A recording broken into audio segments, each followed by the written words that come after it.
अरे का बताइए दादा।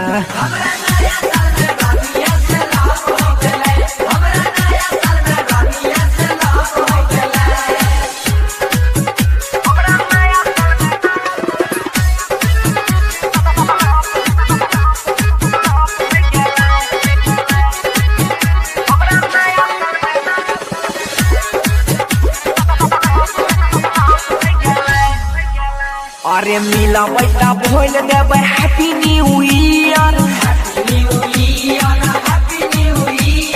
तब लेवे झुम्मा कोई के माई डियर।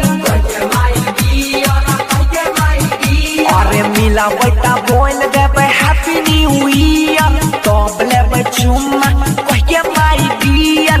सोचे वाली बात हवा तब हो गेलै, हमरा नया साल में रानिया से लव हो गेलै।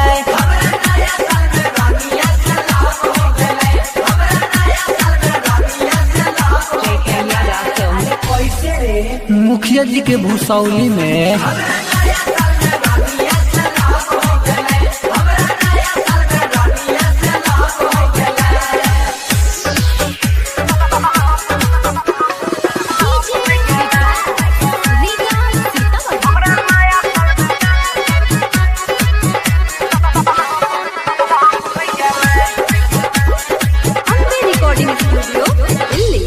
हाँ होते शुरुआत हमर 2020 के।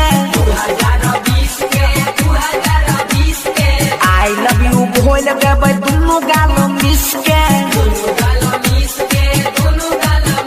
अरे होते शुरुआत हमर 2020 के। आई लव यू भोल देवे दुनू गाल मिस के। सोनू कहे बनसी से कब हो गेलै, हमरा नया साल में रानिया से लव हो गेलै।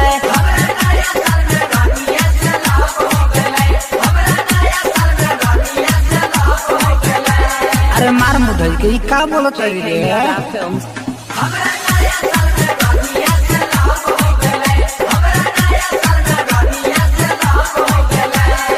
Ambe recording studio Delhi.